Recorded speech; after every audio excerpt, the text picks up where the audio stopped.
Assalamualaikum warahmatullahi wabarakatuh. Perkenalkan, nama saya Sinduananta dengan NIM 2241086. Pada kesempatan kali ini, saya akan menjelaskan tentang tugas yang sudah saya kerjakan, yaitu tentang penyusunan kontrak. Saya dalam tugas penyusunan kontrak kali ini mengambil tema yaitu perjanjian jual beli tanah dan bangunan. Oke, sebelum masuk ke dalam perjanjian jual beli tanah dan bangunan, saya akan menjelaskan terlebih dahulu mengapa saya memilih perjanjian ini. Yang pertama itu menurut saya karena relevan tinggi dalam kehidupan nyata. Karena pada dasarnya tanah dan bangunan merupakan objek perjanjian yang sering menjadi sumber konflik hukum di Indonesia.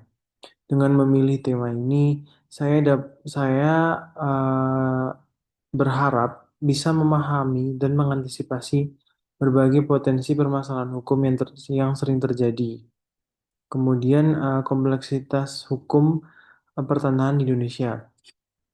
Sistem pertanahan di Indonesia diatur oleh berbagai peraturan perundang-undangan seperti Undang-Undang Nomor 5 Tahun 1960 tentang Pokok-pokok Agraria atau UPA, PP Nomor 24 Tahun 97 tentang pendaftaran tanah, hingga peraturan di tingkat daerah. Kompleksitas tersebut menjadikan penyusunan kontrak jual beli tanah dan bangunan sebagai studi kasus yang menantang sekaligus kaya aspek hukum. Saya. Kemudian kebutuhan akan kapasitas hukum Indonesia. Banyak transaksi properti dilakukan secara bawah tangan atau tanpa akta otentik. Hal ini dapat memicu sengketa di kemudian hari. Oleh karenanya, saya ingin menekankan pentingnya perjanjian yang sah, lengkap, dan memenuhi ketentuan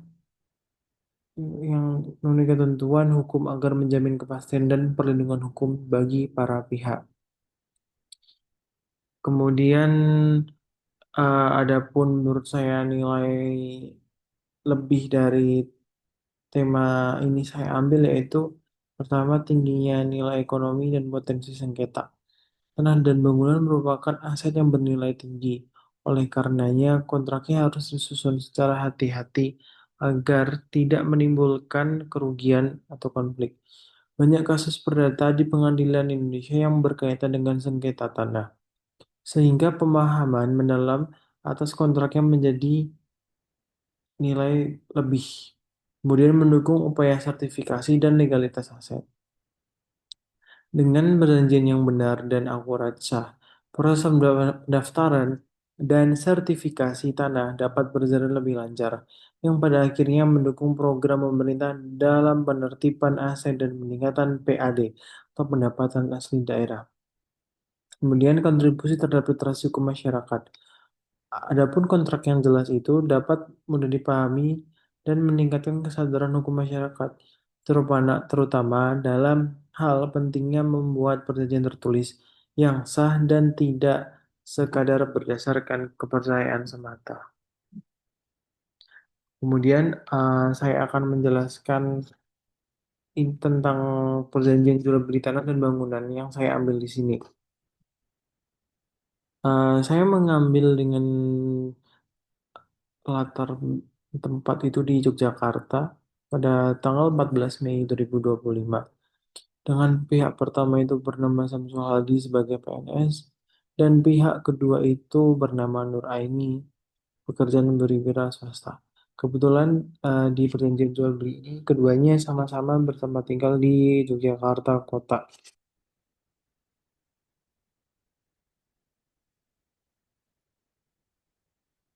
Nah, lanjut. Pihak pertama telah menjual kepada pihak kedua berupa tanah berikut bangunan yang terletak di atasnya, dengan perincian sebagai luas keseluruhan tanah 200 meter persegi, nomor sertifikat tanah 03754 2022, luas keseluruhan bangunan 120 meter persegi, batas sebelah utara rumah milik Bapak Harjono, batas sebelah selatan jalan umum, batas sebelah barat Masjid Al-Huda, batas sebelah timur Sungai Kecil, yang terletak di Jalan Melati nomor 14 Kelurahan Giwangan, Kecamatan Embulharjo, Yogyakarta. Dalam hal ini, kedua pihak telah bersepakat untuk mengadakan ikatan perjanjian jual beli, di mana syarat dan ketentuannya diatur dalam 11 pasal. Artinya, kedua pihak itu telah bersepakat antara satu dan lainnya. Adapun pasal pertama itu jaminan dari pihak, pihak pertama. Pihak pertama menjadikan jaminan penuh bahwa tanah dan berikut bangunan yang terletak di atasnya yang dijualnya merupakan milik sahnya pribadi, tidak dalam kepemilikan orang lain, tidak ada orang pihak lain yang turut memilikinya, hak kepemilikannya tidak sedang dipindahkan atau sedang dijaminkan kepada orang atau pihak lain dengan cara bagaimanapun juga, kemudian tidak sedang dalam masalah atau sengketa dengan keluarga pihak pertama maupun dengan pihak-pihak lainnya. Pasal 2, adapun saksi-saksi, karena dalam hal ini perlunya saksi agar menjamin kekuatan hukum. Jaminan pihak pertama sebagaimana tertulis dalam pasal 1 tersebut di atas dikuatkan oleh dua orang yang turut menandatangani surat perjanjian ini selaku saksi. Artinya mereka turut hadir. Kedua orang saksi tersebut yang bernama Rahmat Hidayat sebagai tetangga dari pihak pertama dan Siti Marwiyah sebagai adik dari pihak pertama. Pasal 3, masa berlakunya perjanjian. Perjanjian ini tidak akan berakhir karena salah satu pihak meninggal dunia, melainkan akan tetap bersifat turun-menurun dan harus dipatuhi oleh para ahli waris atau penerima hak masing-masing pihak. Artinya dalam hal ini jika salah satu ada yang meninggal dunia, tidak bisa berhenti di situ saja, namun harus diteruskan oleh ahli waris atau penerima masing-masing hak. Segala hak yang telah dipindahkan dalam perjanjian ini tidak dapat ditarik kembali dan merupakan bagian yang tidak terpisahkan dari perjanjian ini. Artinya sudah berkekuatan absolut ya. Kemudian pasal 4 mengenai harga. Jual beli tanah sebagai berikut bangunan berharga 450 juta 50 rupiah. 450 juta rupiah.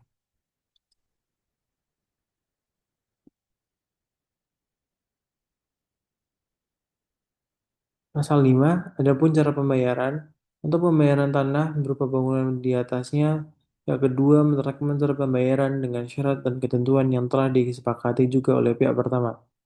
Jadi dalam ketentuan pembayaran ini tidak hanya disepakati oleh satu pihak, melainkan kedua belah pihak dan harus win-win solution. Dengan cara dalam surat ini kredit atau mencicil. Pasal 6. Besarnya uang muka dan cicilan. Besarnya uang cicilan selama waktu sebagaimana tercantum dalam pasal 4 tersebut adalah uang muka atau DP down payment 20% atau 90 juta rupiah dibayarkan saat perjanjian ditandatangani. Artinya 90 juta rupiah itu merupakan 20% dari keseluruhan total harganya yaitu 450 juta rupiah. Cicilan pertama kalinya sebesar 120 juta rupiah pada 14 Juni 2025. Cicilan keduanya pada 14 Juli 2025 yaitu 120 juta. Cicilan ketiga 120 juta 120 juta rupiah pada 14 Agustus 2025. Pasal 7, hak dan kewajiban.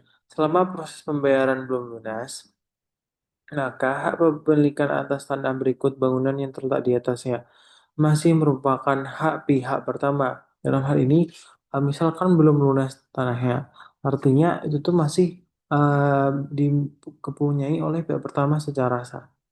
Pihak pertama berhak mendapat pembayaran sejumlah uang seperti yang disepakati dalam pasal 5 perjanjian ini. Pihak kedua berhak menggunakan tanah berikut bangunan yang terletak di atasnya. Pihak kedua berkewajiban melakukan pembayaran sejumlah uang seperti yang disepakati dalam pasal 5 perjanjian ini. Pasal 8. Adapun larangan bagi kedua pihak. Selama proses pembayaran belum lunas, maka pihak pertama dilarang atau tidak dibenarkan untuk mengalihkan tanah berikut bangunan yang terletak di atasnya kepada pihak ketiga dengan mengemukakan dalih atau alasan apapun. Selama proses pembayaran belum lunas, maka pihak kedua dilarang atau tidak dibenarkan untuk menjual baik keseluruhan ataupun sebagian tanah dan bangunan yang terletak di atasnya kepada pihak ketiga, menjamin baik keseluruhan atau sebagian tanah dan bangunan yang terletak di atasnya kepada pihak ketiga, mengalih-namakan hak tanah dan bangunan yang terletak di atasnya. Artinya tidak boleh dialihkan namanya ya, apapun alasannya. Kemudian pasal 9 tentang penyelesaian perselisihan. Oh ya, tadi untuk yang bagian pertama dan kedua itu merupakan bagian komparisi atau pihak-pihak yang eh, terkait dalam surat perjanjian ini. Oke, penyelesaian pasal 9 penyelesaian perselisihan.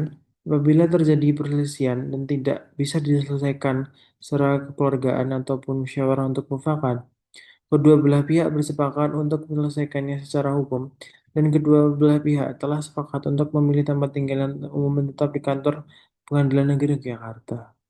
Artinya, apabila ada perselisihan, diselesaikan di kantor Pengadilan Negeri secara langsung.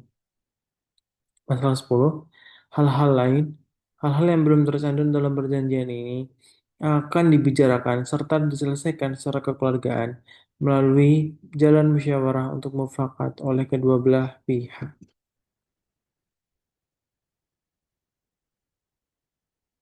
Pasal 11 merupakan penutup. Surat perjanjian ini dibuat di atas kertas bermaterai secukupnya yang ditandatangani dan dibuat terangkap dua yang berkekuatan hukum yang sama serta masing-masing dipegang oleh pihak pertama dan pihak kedua. Adapun di sini pihak pertama bernama Samsul Hadi, pihak kedua Nur Aini, dan saksi-saksi Rahmat Hidayat dan Siti Marwiyah beserta tanda tangannya. Oke, dari surat-surat yang sudah saya jabarkan tersebut, ini memuat yang pertama itu adalah identifikasi para pihak yang terlibat. Para pihak terlibat di sini adalah pihak pertama dan pihak keduanya pihak pertamanya Samsul Hadi, pihak keduanya bernama Nur Aini. Deskripsi barang yang dijual itu adalah dalam hal ini tanah beserta bangunan. Kemudian harga dan pembayaran. Tadi harga dari tanah beserta bangunan itu adalah 450 juta dan pembayarannya berupa cicilan beserta cicilannya itu adalah 3 kali dengan DP 20%. Kemudian persyaratan penyerahan dan pengiriman. Persyaratannya itu seperti pasal 7 dan pasal 8 yang saya sebutkan. Adapun garansi dan atau jaminan, jaminan tadi seperti di pasal 8 juga disebutkan bahwa tidak boleh dipindah tangankan sebelum terus kemudian jika belum lunas maka masih dipunyai oleh pihak pertama. Ketentuan pembatalannya yaitu eh, dilarang menjual baik keseluruhan ataupun sebagian tanah dan bangunan yang terletak di atasnya kepada pihak ketiga, menjaminkan baik keseluruhan atau sebagian tanah dan bangunan yang terletak di atasnya kepada pihak ketiga, dan mengalih-namakan hak tanah dan bangunan yang terletak di atasnya. Kemudian kewajiban dan para pihak ada di pasal 7. Kemudian pilihan penyelesaian sengketanya yaitu eh, akan musyawarah mufakat dan dilakukan secara kekeluargaan terlebih dahulu.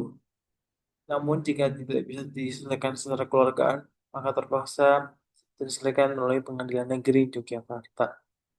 Dan yang terakhir berupa tanda tangan tadi sudah saya jabarkan. Oke, sekian presentasi dari saya. Terima kasih. Mohon maaf apabila ada kekurangan. Wabillahi taufiq wal hidayah. Wassalamualaikum warahmatullahi wabarakatuh.